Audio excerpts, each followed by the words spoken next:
Bon, bah, enchanté, Didier. Euh, Marie, merci pour ton invitation. Bah, je suis très heureuse en fait Merci. de te recevoir parmi nous dans l'Union des Cœurs. Donc, comme tu le sais peut-être, l'Union des Cœurs, en fait, c'est une communauté ou un groupe de personnes, et on se réunit en fait 2 fois par mois, des fois 3 fois, qui est le cas ce mois de mars, parce que nous recevons aussi des intervenants comme toi, euh, vraiment pour découvrir des nouvelles personnes, des personnes inspirantes. Et pour moi, tu es quelqu'un d'inspirant, tu es quelqu'un qui mérite euh, qu'on te connaisse et qu'on ait envie de te connaître et puis qu'on ait envie de te découvrir. Merci, je suis honoré. Merci beaucoup. Voilà. Donc, je vais te laisser te présenter au groupe et te présenter. En fait, la vidéo passera sur YouTube, Mhm. donc ben, tout le monde pourra la découvrir. D'accord. Donc, j'aimerais que tu te présentes et j'aimerais, après ta présentation, que tu me parles de toi, Mhm. Didier, qui tu es en fait. Mhm. OK? Vaste question. D'accord, je vais essayer de faire au mieux, d'être le Donc, plus je vais te synthétique laisser la possible. parole. D'accord, merci. Merci. Alors voilà, je m'appelle Didier, j'ai 45 ans, je viens de les avoir le mois de fin d'année dernière. Et voilà, j'ai commencé par un parcours de thérapeute qui a commencé il y a 12 années déjà. De manière assez classique, hein, par le magnétisme. Et puis naturellement, il y a plein de choses qui sont venues se greffer sur cette pratique-là, pour au fur et à mesure être assez évolutive au final, comme souvent. Et par la suite, encore plus récemment, bon bah voilà, ça a pris un peu une tournure presque inattendue, j'ai envie de dire, puisque aujourd'hui, il m'a un peu demandé, apparemment, hein, d'après ce que différentes personnes ont pu me rapporter, et notamment aussi ma sensibilité, que aujourd'hui, voilà, il est aussi question d'user, on va dire, du verbe avec justesse, avec sagesse, pour soigner, pour guérir, pour apaiser les âmes, dans la mesure où naturellement on peut tout faire avec le verbe, hein. On peut blesser, on peut être blessé, on peut aussi guérir, on peut aussi apporter, ou permettre à la conscience de voyager littéralement par la magie des mots et du verbe. Donc aujourd'hui, c'est vrai qu'après ce long parcours de 12 années, qui est relatif, c'est vraiment une tournure particulière. Donc je suis très heureux aujourd'hui de pouvoir participer avec toi à ce moment de partage, puisque j'ai toujours à cœur, voilà, de pouvoir répandre cette parole avec humilité, avec sagesse, parce que c'est quelque chose qui m'importe énormément. Et ça prend une toute autre tournure forcément que le soin thérapeutique en session individuelle, on va dire. Mm. Alors, moi, je vais t'arrêter un petit peu. Tu nous parles de il y a 12 ans, ça fait 12 ans, Mm. sauf que tu n'as pas 12 ans. Non. Alors, qu'est-ce qui s'est passé il y a 12 ans? Et il y a 12 ans, bah, ça a été le début d'un parcours spirituel qui est intense, qui est riche. Et puis c'est vrai que c'était un peu la fin de ma vie terrestre, entre guillemets, ou en tout cas ce qu'on appelle souvent un éveil de conscience, une espèce de renaissance à soi. Et on change bah, forcément complètement d'aspiration, de perspective, de credo, d'envie. Et les choses qui nous font vibrer, qui nous apportent foncièrement, elles sont mises vraiment au premier plan.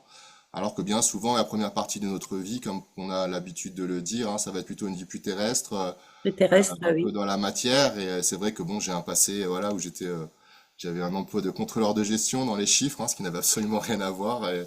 Et donc c'est toujours très drôle de le dire aujourd'hui, puisque bon, Alors après voilà, c'est vrai que c'est des choses qui sont complémentaires, hein. Il faut passer par la matière pour s'élever vers la spiritualité, hein. Ça Mais de c'est. toute façon, c'est quelque chose de très intéressant et je pense que tout le monde passe un petit peu par cette vie terrestre, comme tu l'appelles, Complètement. euh, pour à un moment donné avoir un éveil.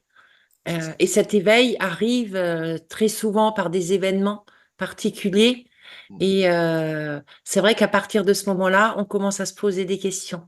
Complètement. C'est un peu ce que prône aussi le bouddhisme, hein, que la matérialité est spirituelle et que la spiritualité, elle est matérielle aussi. Et finalement, il y a une espèce de phénomène un peu d'accumulation. C'est à force d'avoir végété dans la matière qu'on a cet appel, justement, cette nécessité de se redresser, de trouver une espèce d'ascension, de trouver autre chose, parce que c'est toujours les excès qui sont préjudiciables, hein, donc c'est un parcours qui est assez classique au demeurant et c'est intéressant de voir que voilà, il faut faire voilà l'expérience de différentes choses à l'image de la vie, hein. Et je pourrais aussi prendre un peu l'analogie, évidemment, on va beaucoup en parler ce soir puisque je suis très porté sur la lecture analogique des choses. Je suis un amoureux des symboles et un symboliste convaincu. Et quelque part, il y a toujours cette nécessité de faire l'expérience de l'ombre et de la lumière, de la matière et de la spiritualité, de la conscience et de l'inconscient, etc. On peut le décliner de bien des manières. Tout à fait, tout à fait. Et du coup, pendant ces 12 années, quand tu te cherchais, parce que Mhm, je suppose que tu t'es cherché aussi pendant ces 12 années, bien sûr. est-ce que ça a été un parcours simple pour toi ou est-ce que ça a été un parcours chaotique pour arriver à qui tu es aujourd'hui? Hmm. Ou est-ce Et, que ça a été plutôt déjà les 12 années, enfin les années avant ces 12 ans qui ont fait que tu es là où tu es aujourd'hui? j'ai envie de dire les deux, mon capitaine, parce que c'est quelque part toujours un peu le piège de la dualité, de vouloir enfermer des choses dans des cases. Et souvent, en consultation, quand on parle, on échange avec les gens, la vie n'est pas juste simple ou compliquée, elle n'est pas juste belle ou moche, elle est tout à la fois. Et quelque part, il y a une simplicité, c'est vrai, quelque chose qui se dégageait de tout ça. Et c'était un peu l'histoire de toujours suivre un peu cette petite voix intérieure hein, qui chuchote, qui est difficilement audible au début. C'est comme ça, j'imagine que beaucoup de parcours commencent. Et ensuite, évidemment, il y a eu beaucoup de chaos, il y a eu des épreuves, il y a eu de la souffrance, mais là, c'est vraiment une condition sine qua non à l'éveil spirituel, hein. J'ai vraiment à cœur de souvent communiquer à ce sujet-là, parce qu'il y a vraiment une nécessité de la compréhension pleine et entière de ce qu'implique la souffrance avec ses épreuves, et aussi une acceptation. Parce que bien souvent aussi, il y a quelque chose qui est vraiment de prime importance à mes yeux, c'est la nécessité du positionnement égotique par rapport aux épreuves de la vie, à la souffrance. Et très souvent, on va avoir un peu cette fâcheuse tendance, qui est naturelle et humaine évidemment, de rejeter en fait avec force ce qui ne nous convient pas dans notre vie. Et évidemment, il y a toujours quelque chose qui ne nous convient pas dans notre vie. Et pourtant, c'est dans ce domaine-là qu'on va être challengé, au niveau karmique notamment. Et c'est dans ce domaine-là où on va pouvoir faire des prouesses le jour où on va enfin comprendre et accepter que toutes ces choses-là qui nous arrivent et qui sont désagréables ont véritablement des bonnes raisons de nous arriver, ou en tout cas des raisons de nous permettre d'impulser un mouvement. Et il y a véritablement une fonction initiatique de la souffrance, pour reprendre le terme de Mircea Eliade. Et c'est assez passionnant parce qu'il y a une question de démystifier la souffrance. Oui, et c'est marrant que tu parles de ça parce que euh, je voulais dire au début, en fait, quand on a démarré, la façon dont on s'est rencontrés tous les deux. Ben, on s'est rencontrés en 2020, je crois. C'est ça. Oui, en 2020. Et c'est vrai qu'à ce moment-là, quand je t'ai rencontré, euh, je sentais en fait qu'on n'était pas encore sur la même longueur d'onde. Mhm, Alors, c'était mon ressenti à ce moment-là. mhm, C'était pas le moment.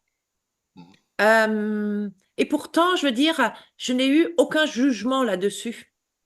Et, et je dis ça tout simplement parce qu'effectivement, juger quelqu'un ou juger quelque chose, alors qu'on ne sait pas, qu'on ne connaît pas, c'est une grande erreur. Bien sûr. Parce que la preuve, c'est qu'on s'est retrouvés donc 2 ans après, je Mhm, dirais. mhm, mhm, Ouais, 2 ans après. mhm. Et bah là, le bonhomme, il était différent, quoi, hein. Enfin, pour moi, en tout cas. Ouais, mais des cycles, hein, J'ai des cycles. vraiment vu ton parcours de ces 2 ans Mhm, où tu as dû traverser probablement plein de choses. mhm, Et il y a 2 ans, en fait, quand on s'est retrouvés, mhm. ça a été comme ah bah oui, bah heureusement que j'ai pas fermé les portes.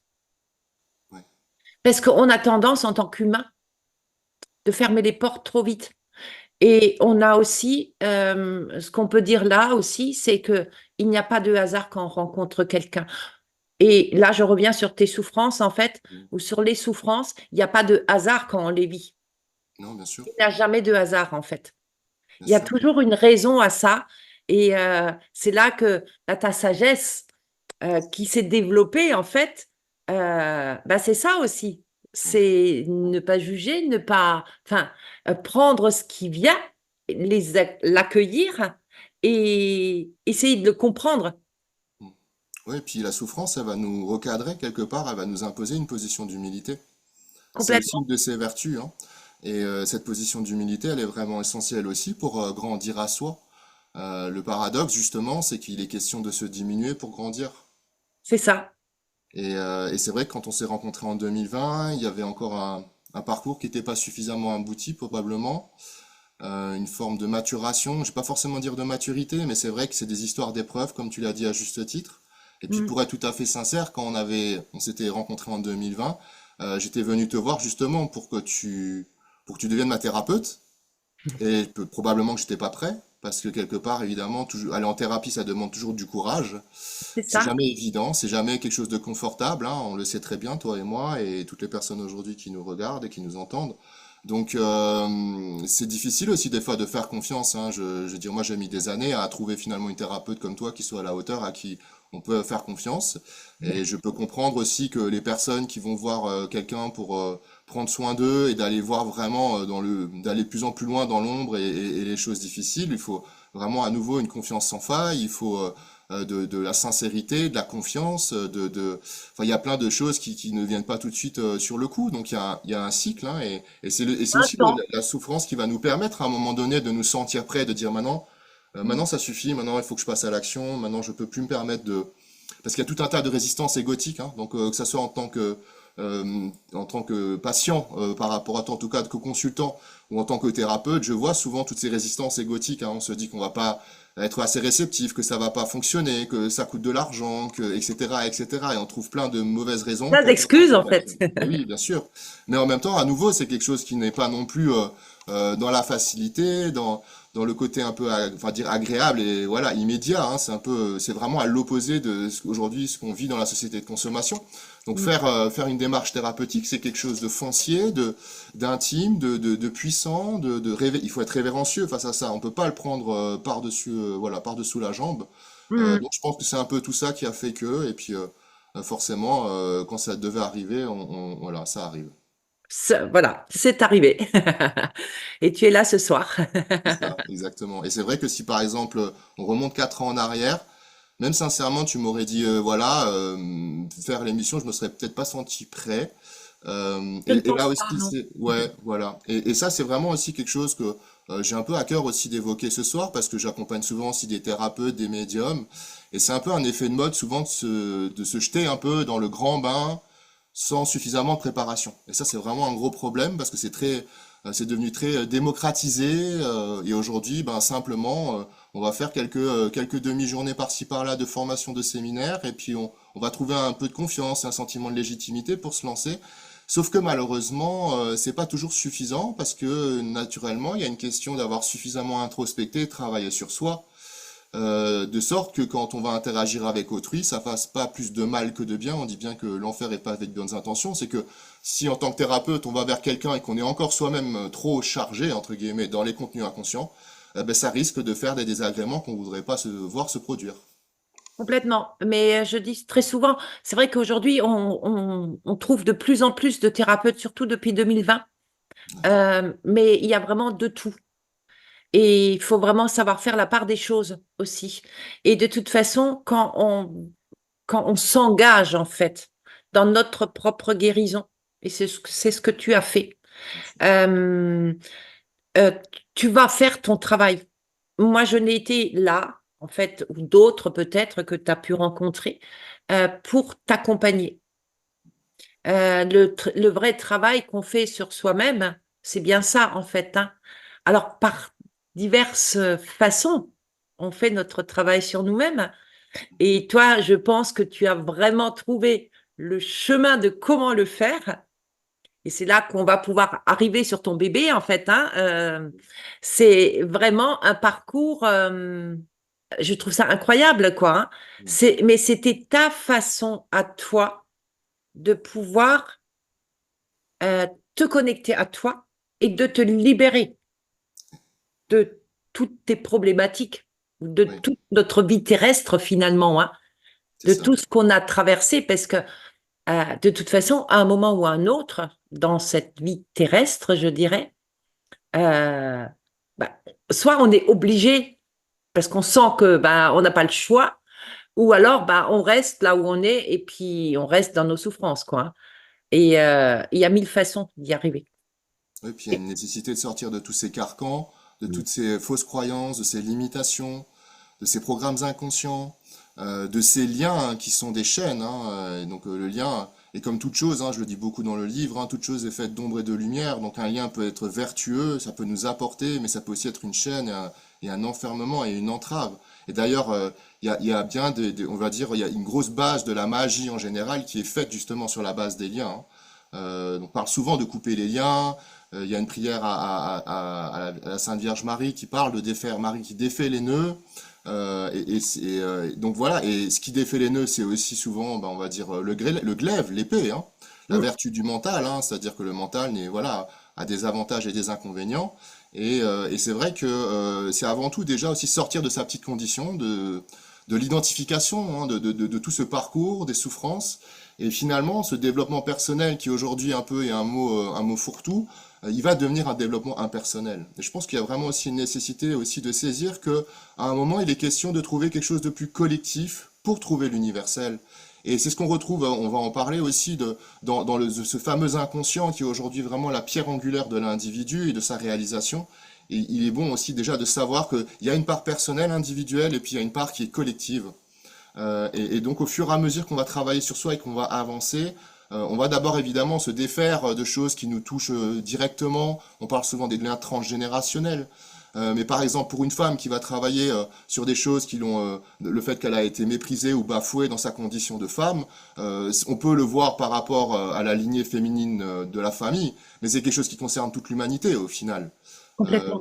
Donc c'est souvent aussi un peu une espèce de voilà une espèce de vue de l'esprit. Est-ce que j'ai besoin de travailler quelque chose qui me touche personnellement? Oui, naturellement, mais en même temps on va arriver à un moment où on va travailler sur des choses qui n'ont pas l'air de nous parler particulièrement, et pourtant ça va aussi être pertinent parce que on nous demande justement d'aller plus loin. Donc la base de l'empathie, c'est de dire ah bah tiens, si toi et moi on a vécu la même chose, on va mieux se comprendre, on va être plus à même de se comprendre.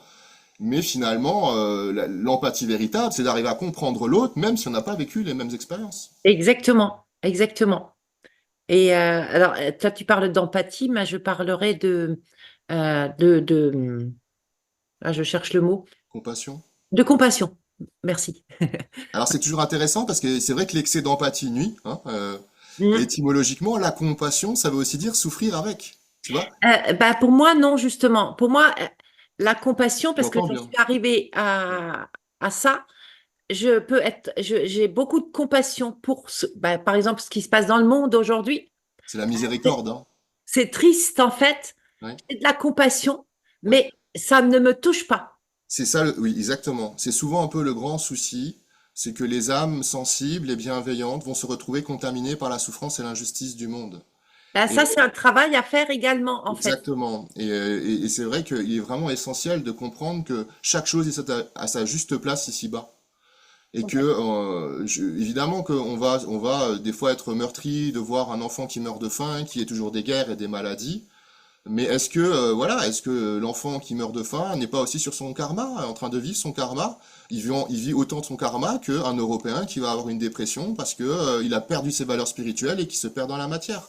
Donc chaque Exactement. chose sur place, chaque chose sur Terre, pardon, a sa juste place. Et ça, c'est vraiment essentiel de bien le comprendre parce que j'allais dire après, sans prendre une formule trop grandiloquente, c'est le rôle du mal sur Terre.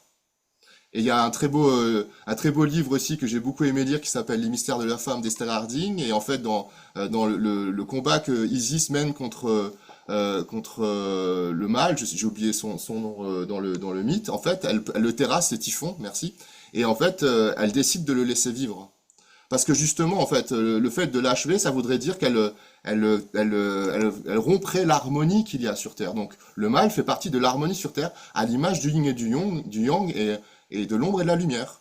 Et souvent, les gens vont avoir ce positionnement égotique de dire oui, mais bon, quand même, on pourrait faire sans, ça serait mieux s'il y avait plus de souffrance, s'il y avait plus de maladie, s'il y avait plus de mal. Oui, mais à ce moment-là, l'existence n'aurait plus aucune valeur spirituelle. Et Et ça, c'est oui, vraiment toujours de niveau ce positionnement égotique que j'évoquais tout à l'heure. Donc comprendre justement ce juste positionnement, cette juste acceptation de dire qu'il est là justement pour nous challenger et puis pour faire un peu l'harmonie, j'allais dire. Parce que c'est comme si mm, on dit, bah tiens, moi franchement l'hiver, ça me saoule un peu, j'en ai marre du froid, je préférerais qu'il y ait que l'été. C'est un non-sens. Et c'est pareil avec le jour et la nuit. Et en fait, tout est là à l'image de comment la création elle a été faite. Et c'est pas pour rien. C'est vrai que je parle de l'ombre de la lumière. Si on ne connaissait pas l'ombre, on ne connaîtrait pas la lumière. Complètement. Le yin et le yang, c'est pareil. Le féminin et le masculin, c'est la même chose. Il faut les deux. Et il faut trouver l'équilibre entre les deux. Et tout est juste. C'est ça. Et tu peux le décliner sous toutes les sauces. Tout à Euh, fait. Quelqu'un qui n'a jamais connu la faim, il peut pas savoir ce que c'est véritablement apprécier de manger. Donc il faut Exact- savoir, il faut avoir été affamé dans la vie pour apprécier les choses. Et on en revient à nouveau sur le rôle central de la souffrance. Je crois que c'était François Chung, je crois, qui disait un truc très beau et il disait en fait la personne qui a pas souffert, elle peut pas savoir ce que c'est le bonheur. C'est un bonheur, une joie qui est un peu factice. La joie Complètement. véritable, c'est justement qu'on est revenu de la souffrance. Et pour prendre l'image un peu, voilà, un peu biblique, on est revenu des enfers. On peut pas accéder au paradis si on n'est pas descendu en enfer. Exactement. Mais je le dis souvent par rapport au fait que j'étais en chaise roulante. Mais marcher aujourd'hui, mais c'est un vrai bonheur. Mais pour la plupart des gens qui n'ont jamais été bloqués dans une chaise roulante, ne peuvent pas savoir que le fait de pouvoir marcher, c'est un vrai bonheur, quoi. C'est exactement la même chose, en fait, hein. Alors, je ne veux pas dire par là non plus qu'il faut passer par la souffrance, parce que ça, c'est une croyance religieuse. Il ne faut pas passer par la souffrance pour être heureux. Bien sûr, Ça, c'est faux aussi. bien sûr. Mm. Mais c'est vrai que c'est quelque chose qui est vraiment très marquant parce qu'au final, on est là pour faire l'expérience globale. Souvent, on Exactement. le voit au niveau, souvent aussi des vies passées, on alterne non seulement on alterne les genres, mais on alterne aussi le rôle de bourreau et de sauveur, et de Exactement. victime, pardon. Et donc, si on n'est que victime, on peut pas avoir fait, voilà, ou on n'est que bourreau, on peut pas avoir fait l'expérience globale. Donc, il y a un moment où effectivement, on a besoin d'avoir embrassé, d'avoir trouvé cet autre pan de la réalité qui nous a échappé. Et moi, c'est très drôle parce que tu vois, on parlait un peu des histoires de santé. Il y a une semaine de ça, j'ai eu une petite bronchite. Ça faisait très longtemps que ça m'est pas arrivé. Et je me rappelle quand j'étais gosse, quand j'étais ado, quand on tombe malade, il y a cette sensation de vie qui reprend t'es Ah oui, guéri, qui est rien que formidable, ça. tu vois. Et Ah oui, j'avais oublié ça, tu vois, j'avais vraiment oublié ça. Et c'est vrai que le propre de la maladie, alors évidemment, toutes les maladies ne se valent pas et on parle pas forcément des pathologies, mais c'est aussi ça, hein, la réalité. C'est qu'il y a véritablement cette renaissance, cette résurrection. On se dit, mais waouh, qu'est-ce que ça fait du bien de nouveau de plus avoir de fièvre, de pouvoir sortir, de plus être malade, de pouvoir vivre normalement. Et des fois, c'est ça la nature humaine, on a besoin d'être privé de quelque chose d'essentiel pour pouvoir le savourer et l'apprécier de nouveau quand on le retrouve. exactement. Et je pense que c'est quelque chose qui se présente plusieurs fois sur notre parcours de vie. Tout à fait. Parce qu'on oublie. Oui, On oublie. C'est humain, en fait, d'oublier. c'est ça. Tant mieux qu'on oublie la douleur, si on parle de douleur. Mais là, je pense, par exemple, quand tu as été pauvre, tu Oui, deviens riche. Et quand tu es riche, tu ne te souviens plus comment que c'était d'être pauvre. Et par contre, redescendre dans la pauvreté, c'est waouh! C'est beaucoup moins facile que de monter dans la richesse, par exemple. oui, bien sûr. Et tu vois, cette nécessité j'aime beaucoup la mythologie, comme tu le sais, et par exemple, le sentiment de perte et de manque, c'est ce qui va permettre aux héros de partir en quête. Et ça, c'est quelque chose qui me Complètement. parle énormément, tu vois. Donc après, effectivement, il y a cette notion de privation, il y a cette notion de se sentir incomplet, hein. Donc on arrive aussi souvent de nouveau sur cette notion spirituelle de dire il nous manque quelque chose, et c'est pour ça. Alors aussi qu'on va sortir de la vie matérielle à un moment donné, de se dire, voilà, ça fait des années que je suis un bon exécutant, hein, discipliné, je suis salarié, je rentre des sous, je paye mes factures, je paye mes impôts, mais aujourd'hui, qu'est-ce qui me reste de tout ça? Pas grand-chose. Et c'est justement ce manque qui va nous permettre de nous mettre en mouvement. Et je trouve ça assez formidable d'intégrer que finalement le manque, on revient aussi, tu sais, sur quelque chose d'assez passionnant, c'est finalement le cycle du désir. Et aujourd'hui, souvent, quand on est dans cette société de consommation, les enfants, je pense qu'il est vraiment utile de les éveiller à la nécessité de pas toujours voir leurs désirs assouvis et de savoir être serein face à la frustration et à la privation. Alors, je dis évidemment pas forcément de brimer un gamin inutilement, mais il est important évidemment de pas céder à tous ses caprices et de pas le couvrir de biens matériels parce que c'est vraiment pas lui rendre service. Non, pas du tout. Et même en allant plus loin, même au niveau psychique, au niveau des sentiments, Parce que c'est ce que disait Jung, un excès de bien peut être un mal, et un excès de mal peut être un bien. Eh bien, par exemple, effectivement, une mère qui couvre trop d'amour son enfant, c'est pas toujours lui rendre service pour les épreuves de la vie, parce que vient un temps, il faut apprendre à le rendre autonome au niveau psychique, au niveau de l'âme. Parce que si l'enfant, il est trop dépendant de sa mère, en tant qu'adulte, aux premières claques qu'il va se prendre, il va vraiment avoir beaucoup de mal à s'en remettre. Hmm. Donc ça, c'est l'autonomie Et c'est la et capacité la de résilience. responsabilité. C'est la capacité de résilience. Et ça aussi, je l'ai combien de fois constaté en consultation. Les personnes qui ont une vie plutôt sympa, puis une enfance plutôt cool, pas trop difficile, ben c'est des personnes qui spirituellement vont pas forcément déployer des forces incroyables plus tard en tant qu'adultes. Alors que des personnes qui ont vraiment souffert en tant qu'enfant, en tant qu'ado, c'est des personnes qui vont avoir un pouvoir de résilience, qui vont avoir une potentialité qui est incroyable. Hmm. Et les Euh, deux sont liés, hein. ouais, les deux sont liés. Je pense qu'il y a beaucoup plus de force parce que les personnes qui ont souffert dans leur enfance et puis jusqu'à l'âge adulte et qui s'éveillent en fait, hein, j'ai remarqué qu'il y a beaucoup plus de puissance intérieure que quelqu'un qui a traversé la vie, on va dire normale, si je peux dire ça comme ça. Euh, mais à un moment donné, ils sentent aussi qu'il faut aller chercher cette force et cette puissance, mais ils ne savent absolument pas comment, Mm, parce qu'ils ne l'ont jamais vécu. tout à fait. Ils en avaient jamais besoin, en fait, parce que quelque part, ils n'ont jamais, pour moi, peut-être pas été assez responsables de leur propre vie, dans le sens où ils ont toujours été choyés, entourés. Enfin, je sais pas, en fait, hein. Euh, je sais pas comment que c'est d'avoir une vie simple depuis la Bah, disons naissance. sans trop de gros problèmes, on va dire, mais il y a vraiment une corrélation entre l'ombre et la lumière et aussi au niveau de l'intensité. Ça, c'est vraiment ce qu'il faut retenir et je pense que c'est aussi une réalité physique quantique, si je dis pas de bêtises. Donc, quelque part, effectivement, plus on a souffert, plus on est à même à un moment de trouver cette résilience et cette capacité à transmuter. Et ça, Ouais, c'était encore récemment, je voyais une interview aussi d'une femme que j'aime beaucoup, qui est centenaire, c'est Annick de Souzenel, et elle parlait justement de l'échelle de Jacob, et elle disait que c'est cette fameuse échelle où les anges, ils transitent, et que nous, il nous est demandé des fois de descendre vraiment en enfer, d'aller chercher ces énergies animales, instinctives, reptiliennes, pour les transmuter. complètement, Et si on n'y va pas, si on le vit pas, on peut pas faire la même expérience, c'est pas possible. tout à fait. Mais c'est pour ça que l'humanité est finalement très, très intéressante. Euh, Parce que chacun est différent et pourtant on est tous pareils. Oui. Et c'est extraordinaire. C'est marrant que tu dis ça parce que c'est quelque chose que j'écris dans le livre, effectivement, qu'il y a le point commun qui fait que on a vraiment des choses qui nous relient tous. On a tous une sensibilité, une nécessité d'aller rencontrer l'ombre et de la pacifier. Et en même temps, on est tous différents, on est tous uniques au niveau génétique, au niveau biologique. Et donc c'est passionnant parce que c'est ce qu'on disait tout à l'heure, faut pas s'enfermer dans les pièges de la dualité, de dire que la réalité elle est blanche, elle est noire, la vie elle est simple, elle est compliquée. Non, elle est tout à la fois. Et l'idée c'est de justement parvenir à comprendre que sortir justement du prisme dual mental, c'est d'arriver à être un peu dans une espèce de schizophrénie, hein, d'aller embrasser les deux réalités à la fois. Complètement, complètement. Et ça se voit. Je vais donner l'exemple, par exemple, des soins collectifs que je peux faire. C'est un soin collectif avec tout le monde. C'est le même soin. Et pourtant, ils travaillent sur chacun exactement là où il faut. Donc, en individuel. Donc, le collectif fait partie de l'individuel finalement. Tout à fait.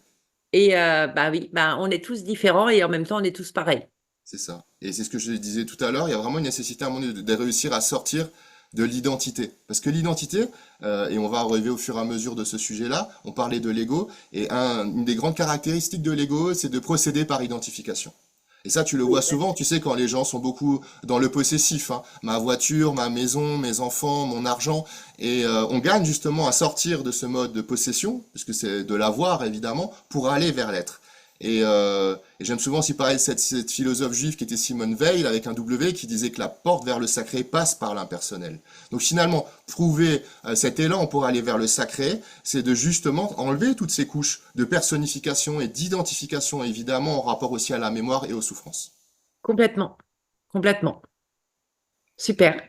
Et donc, ben, on va arriver à ton livre quand même, hein. Avec plaisir. Je vais le montrer quand même, ton livre. Bon, je suppose que tu l'as aussi. Oui, Alors, c'est vrai que tu m'as donné ce livre l'année dernière, je crois. Tu me l'as dédicacé l'année dernière.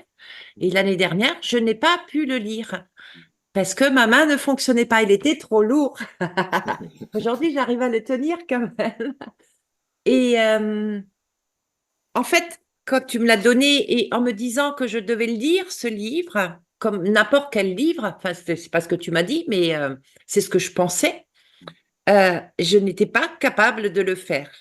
Et par la suite, en lisant des avis de personnes justement qui ont lu ton livre, j'ai très souvent pu lire.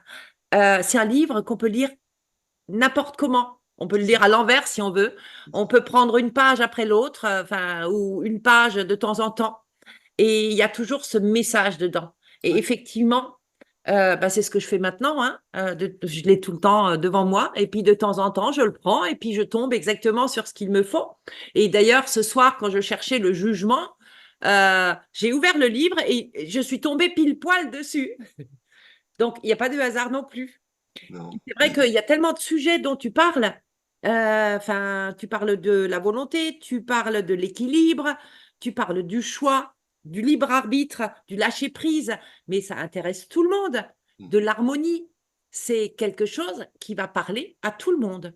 C'est ça vraiment quelque chose qui, c'est vraiment, ça dépasse tous mes espérances et quand je te l'avais proposé ce livre-là, c'est vrai que je le présentais pas encore comme ça. C'est au niveau d'une question de maturité et aujourd'hui, je m'aperçois que beaucoup de personnes qui l'ont le lisent dans cet ordre un peu spontané.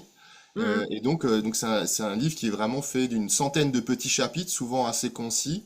Et c'est un livre qui n'est pas exigeant au quotidien. Tu peux le lire un quart d'heure par-ci par-là, le poser. Il n'y a pas de fil à perdre. Et surtout, on peut dire, voilà, aujourd'hui, quel est le sujet qui m'appelle? Et là, littéralement, le livre, il va avoir un supplément d'âme, il va s'adapter et vraiment épouser au quotidien les réflexions de la personne, les sujets qu'elle a envie de creuser. Donc c'est vraiment quelque chose d'assez universel au final. Et je pensais pas vraiment, enfin je l'avais pas écrit dans cet état d'esprit-là. Et c'est vraiment quelque chose qui me remplit de joie parce qu'il s'adresse à tous.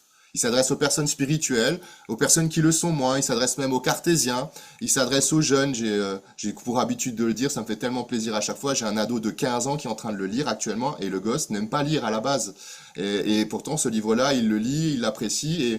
Et donc, en fait, je voulais pas discriminer. Tu vois, je voulais pas dire oui, ce livre-là, c'est pour les gens spirituels. Non, ça aurait été une tragédie pour moi et je l'aurais pas sorti. Ça m'aurait pas intéressé. Je voulais vraiment qu'il ait un caractère universel et apparemment, c'est pas trop mal réussi.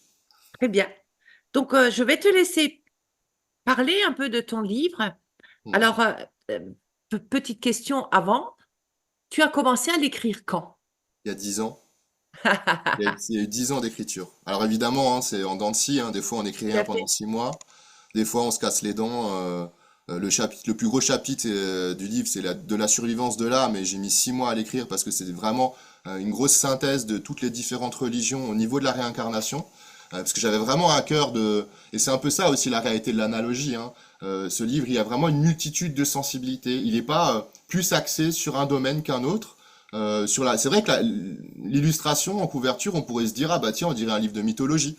La mythologie, on en parle, mais vraiment très peu et par petites touches. Et c'est vrai qu'il est vraiment aux antipodes d'un livre de spécialiste. Et c'est toujours un peu le problème. La spécialisation, c'est souvent un peu s'enfermer dans un domaine, de compartimenter et de pas regarder ce qu'il y a autour.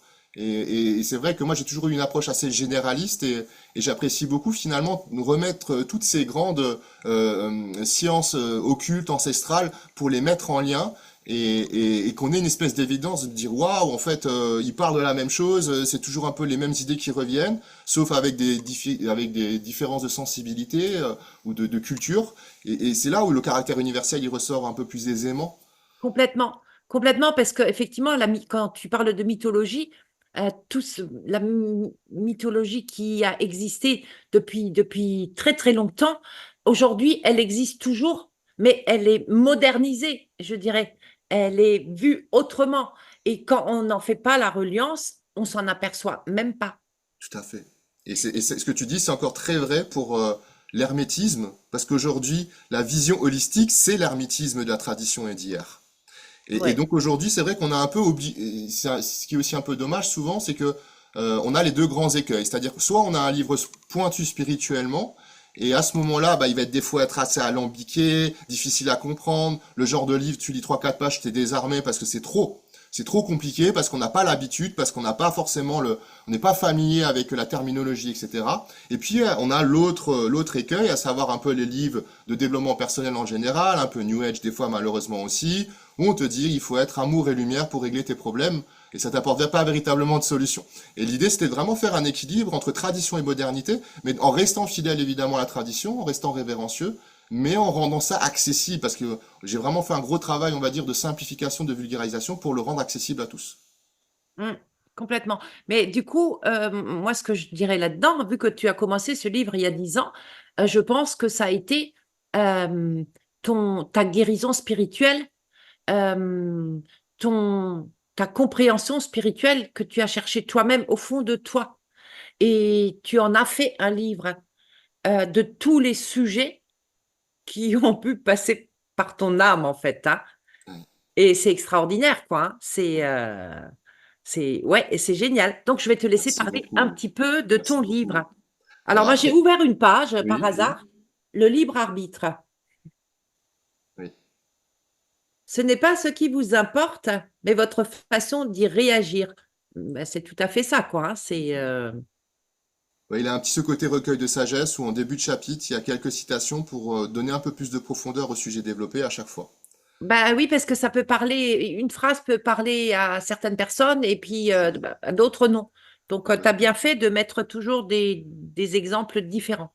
Oui, puis j'ai toujours été un amoureux des belles pensées. Il y a déjà eu tellement de choses magnifiques qui ont été écrites, donc c'était difficile de faire l'impasse. Donc il y a un côté inspirant, et ça va donner une impulsion. Et le livre, comme je te disais, il est aussi structuré ainsi, comme c'est des petits chapitres. Et moi personnellement, je déteste ces chapitres qui font 30-40 pages, ça me rend dingue. Pareil. Et c'est intéressant parce que du coup, on pose des jalons.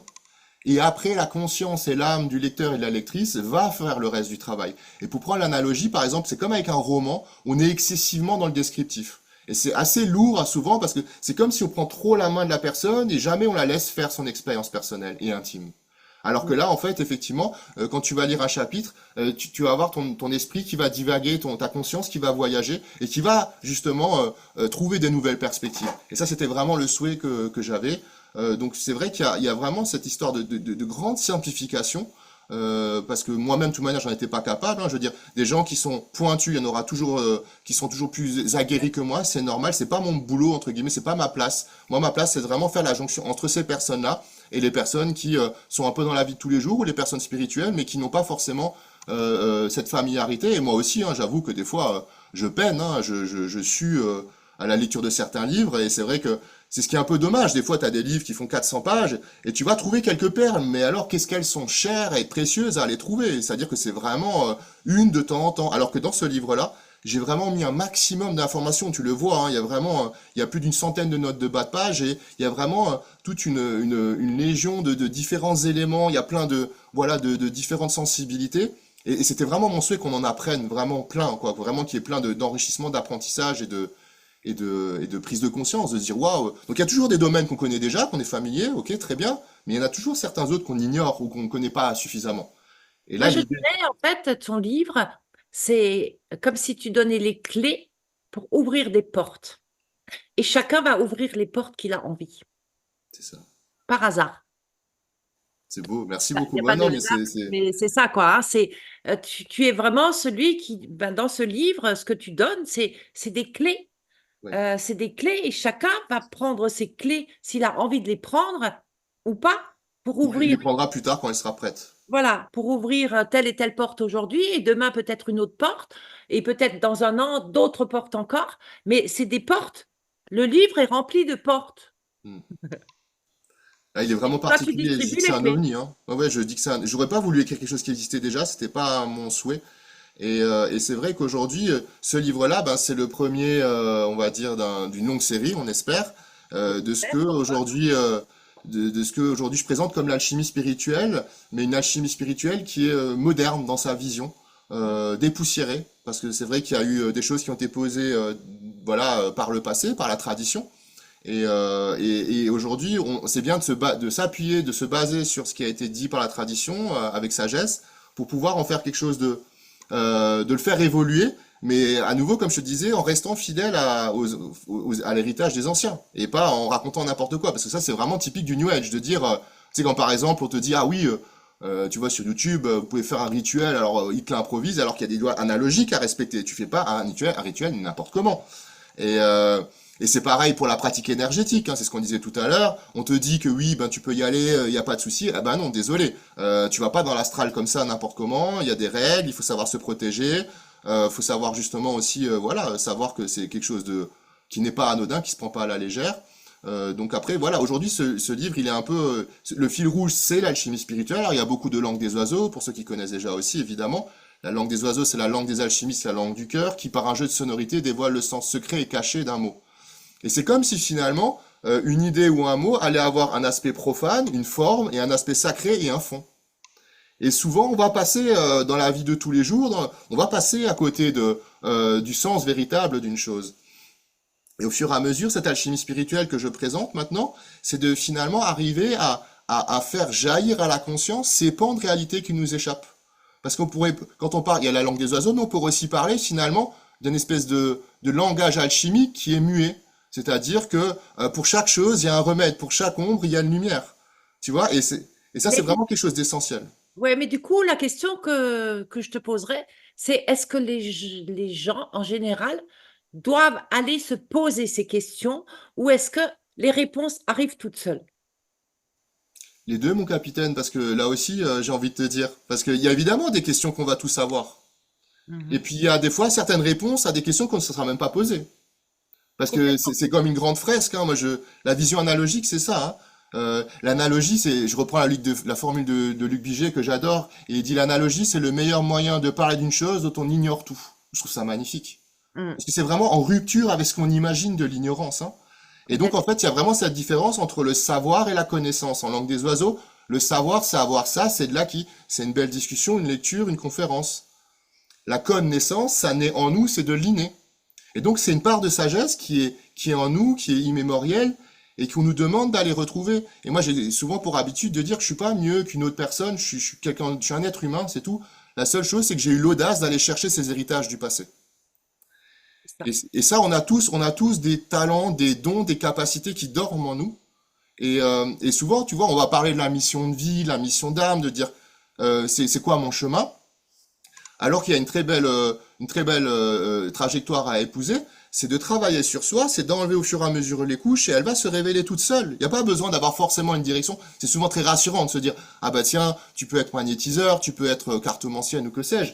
Alors qu'en fin de compte, au fur et à mesure qu'on va déjà partir de la base et de l'existant et s'observer, travailler sur soi et de faire de l'introspection et de se dire ah bah tiens j'ai ces défauts là et il faut que j'y veille. Mais on peut le décliner sous toutes les attitudes, hein. Ça peut être évidemment le dire est-ce que je suis pas assez valorisé ou je peux être orgueilleux ou alors évidemment on peut regarder au niveau des signes astrologiques qui ont chacun des avantages et des inconvénients, des défauts et des qualités. Et tant qu'on n'a pas pacifié à chaque fois l'ombre de chaque chose, eh bien il reste du travail.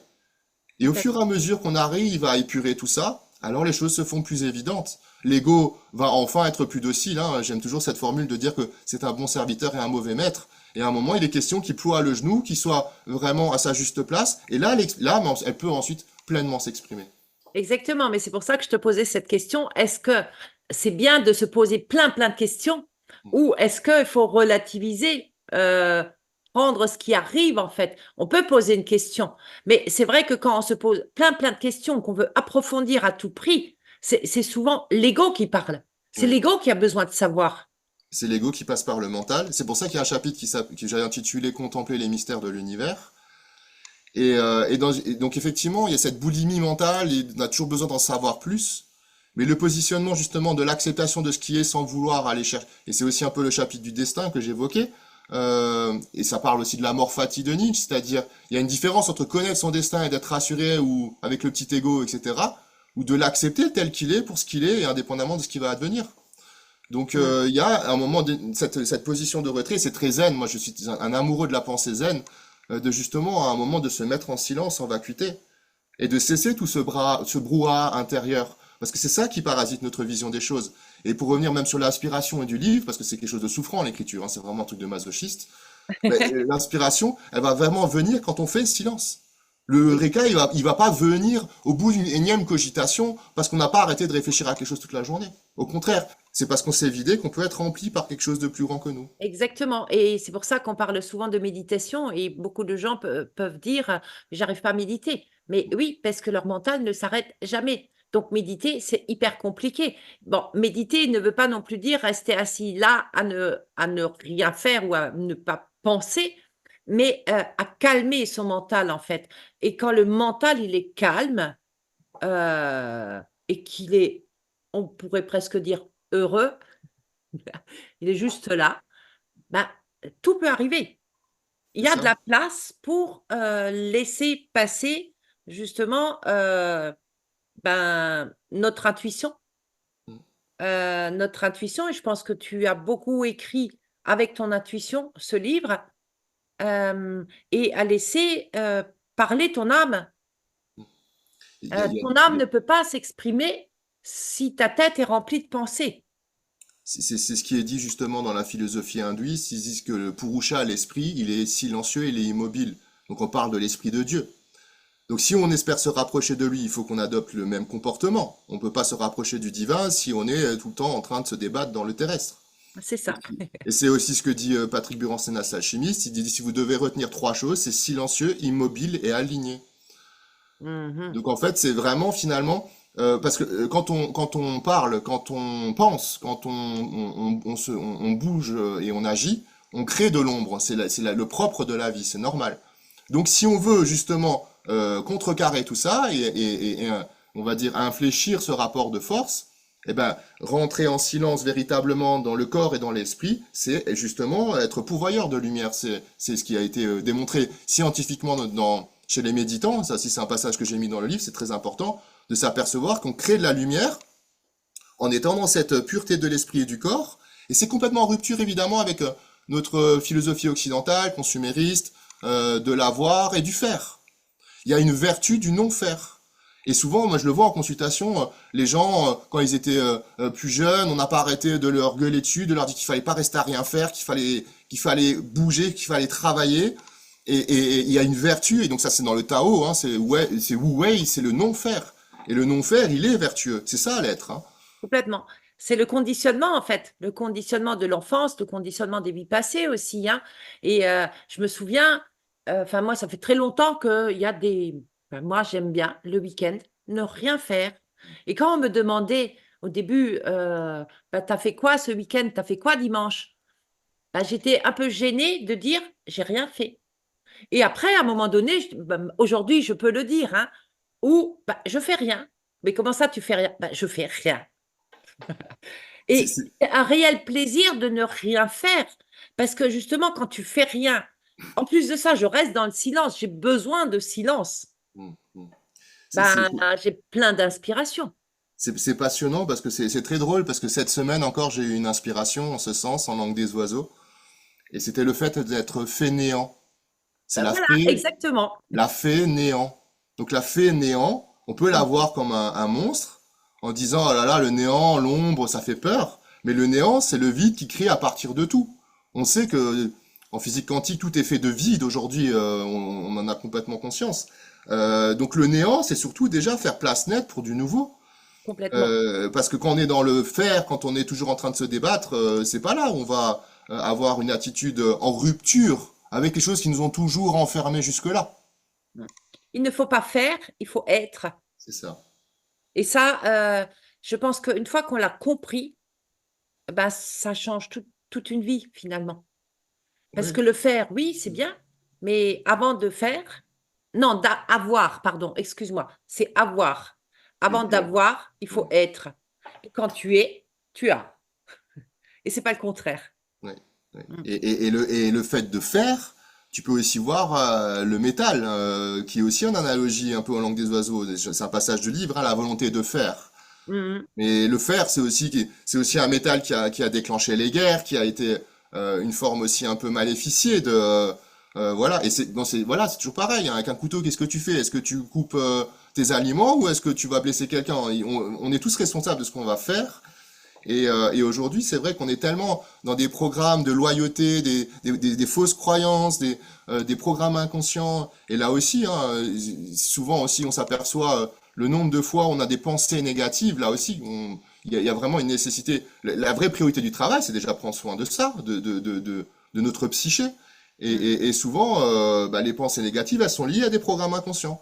Et on s'aperçoit que souvent, monsieur et madame tout le monde, l'être humain, et c'est normal, il va être en réaction par rapport à la psyché. C'est-à-dire que, par exemple, quand tu as une voiture, tu vas l'emmener régulièrement en révision, tu vas pas attendre que la panne ou l'avarie, elle arrive. Eh ben, nous, pour les êtres humains, pour nous-mêmes, on attend justement la rupture, on attend d'être en réaction et de dire ça va plus, maintenant il faut que je fasse quelque chose. C'est terrible quand même, hein. Oui, c'est terrible. On ne va pas faire réviser régulièrement. Non, c'est clair. Et pourtant, c'est important. Je dis souvent à mes clients, en fait, hein, il faut pas attendre. Il faut pas attendre trop longtemps. Quand tu sens qu'il y a quelque chose qui ne va pas, appelle-moi, quoi, hein. N'attends pas. Parce qu'en attendant, euh, ben après, je suis obligée de la ramasser à la petite cuillère. C'est pas le but. Et puis on n'a pas de signaux sur un tableau de bord, donc on n'a pas été éduqué à nous écouter, à s'écouter nous-mêmes. À s'écouter, tout à fait. Et on a surtout, on nous a éduqués à nous sacrifier, on a éduqués à toujours courir, bah, se perdre dans le monde extérieur. Et Mm. ça, c'est vraiment en rupture avec, voilà, avec la réalité énergétique de l'âme, où on nous demande de tourner le regard à l'intérieur, et ça s'apprend ni à l'école, ni de nos parents. C'est juste la vie qui nous l'enseigne, mais qu'est-ce que c'est long et fastidieux. Donc, c'est pour ça que dans ce livre-là, j'ai vraiment mis 10 ans de parcours, de vécu. Et on revenait sur l'époque de 2020 au début tout à l'heure. C'est vrai que au moment du confinement, j'aurais espéré le sortir parce que c'était parfait au niveau égotique de dire ah bah tiens les gens ils ont du temps pour lire, etc. Ils ont encore un peu de sous, alors là c'est plus compliqué. Je rigole mais c'est quand même aussi voilà. Et bien en fait figure-toi que ces 3 années, parce qu'il est sorti l'été de l'année dernière en 2023, ces 3 années c'est celles qui ont vraiment permis d'apporter les plus belles perles de lumière à mon sens. Et c'est vraiment incroyable parce qu'à chaque fois, comme par hasard, je tombais à chaque fois sur ou l'inspiration ou une lecture qui complétait à merveille le chapitre qui était resté un peu incomplet, on va dire, à mon sens. Mm. Mais comme quoi, encore une fois, il n'y a pas de hasard, hein. Ce confinement, enfin, aujourd'hui, je le dis souvent, mais merci à ce Covid qui est arrivé, en fait, hein, parce qu'il a éveillé des gens. OK, il nous a confinés, mais ce confinement, fallait l'utiliser.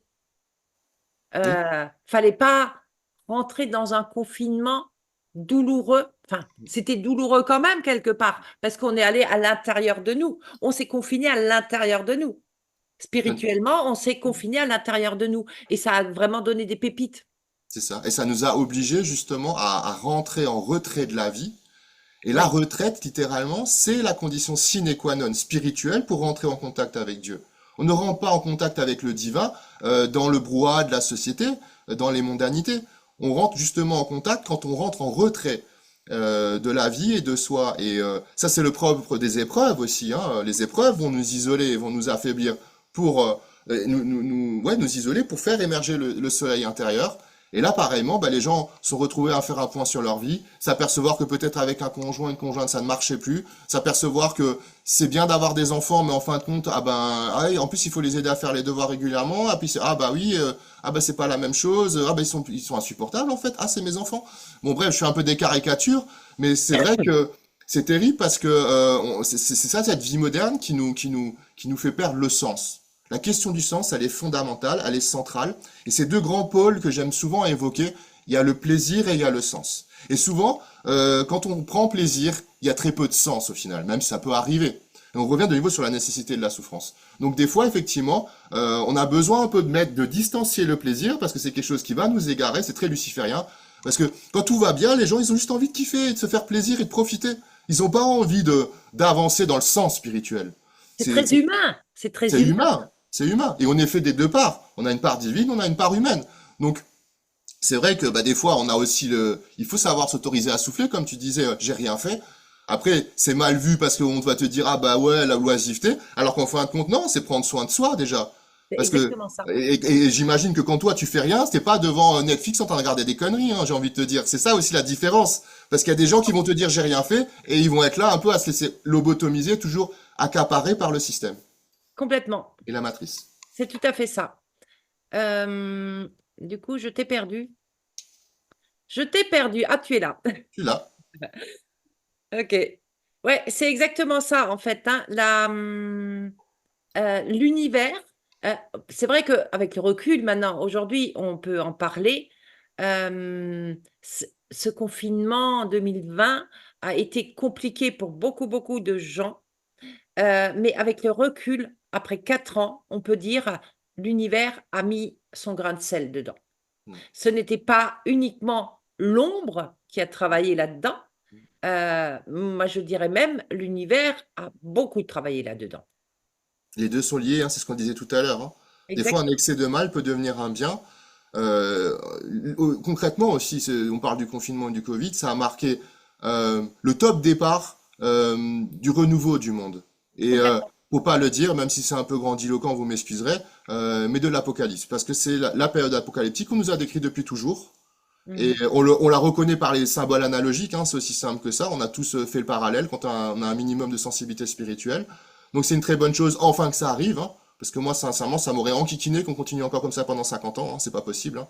Donc il faut savoir justement voir le positif dans le renouveau. Et souvent, je prends un peu l'analogie, toujours et encore pour parler au plus grand nombre. C'est comme une dépression à titre individuel, sauf qu'on la vit collectivement. Il y a eu trop de mauvais choix qui ont été faits au niveau de nos décideurs, etc. On va pas forcément trop débattre là-dessus. Et donc, il y a une régulation qui se fait par la nature, par la force des choses, par voilà, de manière pas forcément explicable rationnellement. Mais voilà. Mais individuellement, c'est pareil. S'il y a une dépression, un burn-out qui va me tomber sur le coin de la figure, c'est probablement que j'ai trop tiré dans le mauvais sens avec mon ego en me disant ah bah tiens il faut que je travaille dur, il faut que je ramasse de l'argent, il faut alors qu'en fin de compte j'ai oublié mon âme, j'ai délaissé. Et ben là c'est pareil, l'âme du monde elle a été délaissée et c'est pour ça qu'il y a un signal d'alarme qui est tiré et ça impulse des choses et un mouvement collectif.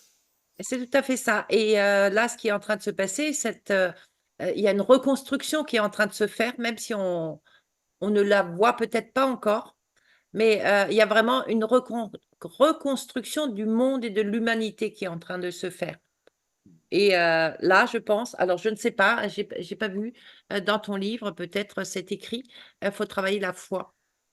Est-ce que tu as fait un chapitre sur la foi? Oui, oui, Ok, bah ça je- m'étonnerait pas, hein, parce qu'il y a tellement de chapitres là-dedans.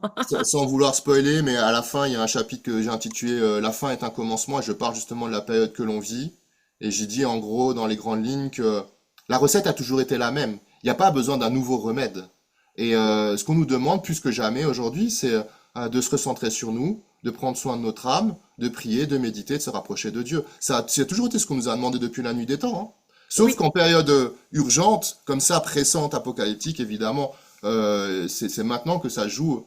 Parce que après, c'est pas après coup, hein, quand ça sera révélé, qu'il faudra se réveiller. Alors évidemment, je pense pas que ça concerne les gens ici, hein, mais de se dire ah bah tiens, maintenant je crois en Dieu parce qu'on en a eu la démonstration, quoi. Je veux dire, on a eu des trucs tellement magistraux que ah bah lui, bah maintenant, ça c'est une foi opportuniste. Cette fois-là, elle vaut rien.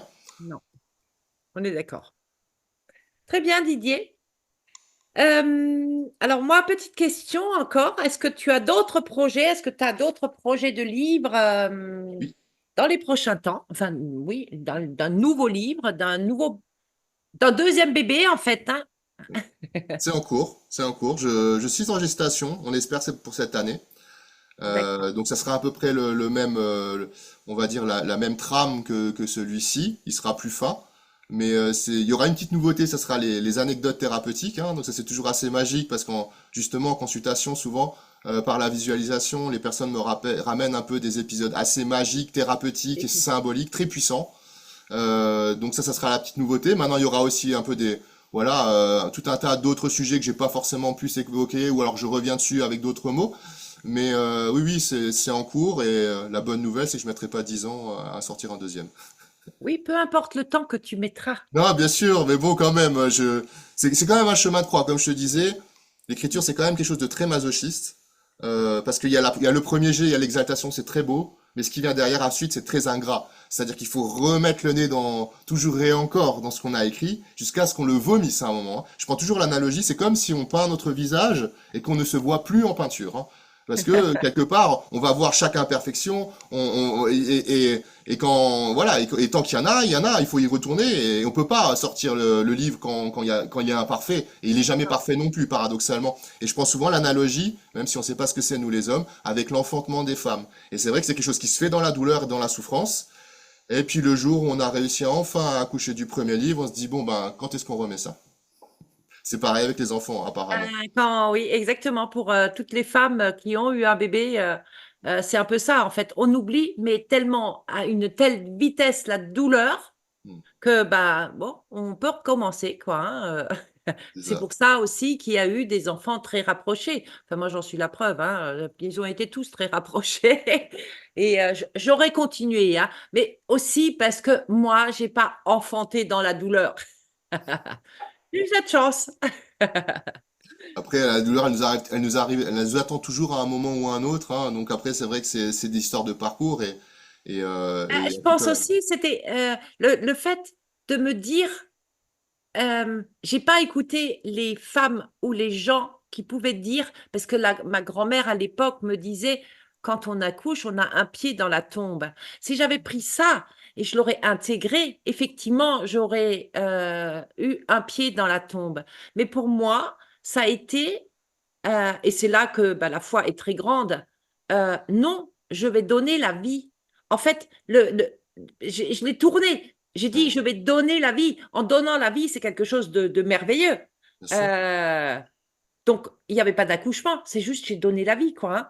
Ouais, ça a été Tout ça s'est transmuté, bien mais c'est passé. vrai que les deux sont liés. C'est vrai que les deux sont liés. Il y a aussi notre réalité qui est intéressante à évoquer, qui est un peu dans la même teneur, c'est les cycles féminins.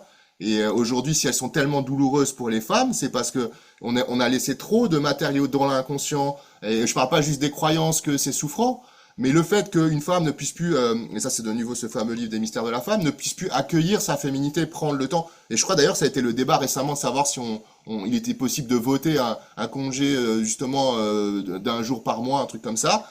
Mais enfin, je veux dire, ce qui est terriblement ubuesque, hein, c'est que c'est des hommes la plupart du temps qui votent des trucs qui ne les concernent pas. Bon, ça c'est encore voilà.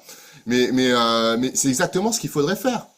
Mm. Parce que aujourd'hui, dans notre société moderne, il faut serrer les dents. On n'a pas le temps d'accueillir cette essence du féminin qui parvient aux femmes, alors que justement, il y a tout un tas de souffrances, de non-dits, de tabous, de réalités transgénérationnelles et universelles au niveau du féminin qu'il faudrait prendre le temps d'accueillir. Mais ça, évidemment, C'est d'une pour part, on ça nous que c'est l'apprend pas. douloureux. Je dirais, c'est pour ça que c'est douloureux, parce Ouais. que justement, la femme n'a pas le temps d'accueillir ça. Si on retourne des siècles en arrière, euh, bah, Elle n'était pas si je ne crois douloureuse. pas que la douleur était la Non. même, en fait. C'était pas la même Exactement. chose. Exactement. C'était quelque chose de reconnaissant, Oui. de gratitude, en fait. Donc, À l'époque, effectivement, la femme, ils appelaient ça le tabou, hein, donc elle en parle dans le livre Esther Harding. Il était dit que la femme, elle était mise au banc du village, parce que quand une femme avait ses règles, eh ben, un homme, il avait des pensées libidineuses, il était plus bon ni à chasser, ni à défendre le village. Et donc, par la force des choses, eh ben, elle se retrouvait effectivement avec, en lien avec elle-même, avec l'univers, avec la lune, avec le féminin. Et donc, on pouvait l'accueillir. C'était conscientisé. Il y avait vraiment un espace d'accueil sacré qui a été créé pour la femme à ce moment-là. Et je trouve que c'est très exactement. dommage qu'on l'ait perdu, parce qu'aujourd'hui, c'est vraiment quelque chose de central. Et je pense que justement, probablement que les cycles se vivraient de manière beaucoup moins douloureuse pour les femmes si on Ok. prenait cette peine, Je j'imagine. suis tout à fait d'accord. Très bien. Alors, dis-nous aussi, où c'est qu'on peut trouver ton livre?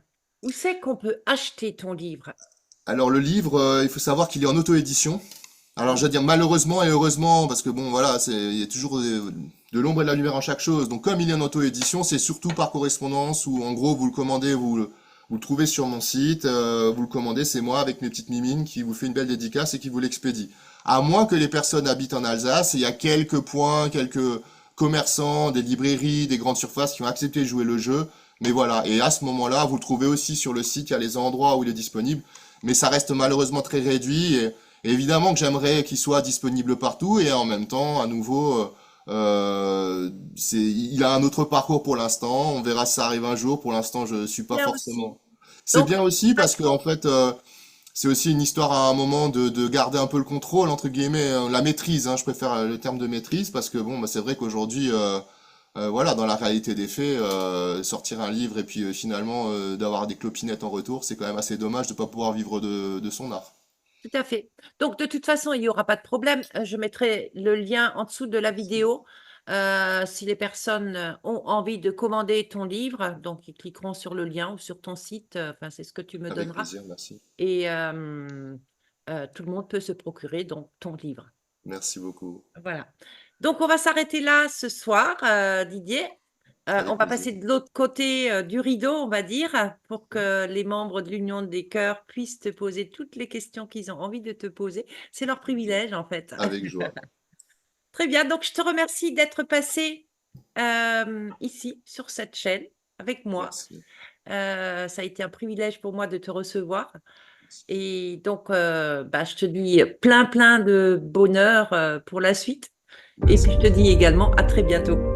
Merci Marie, merci pour ton invitation, c'était génial. Merci beaucoup. Je t'en prie, Didier. Allez, bonne soirée.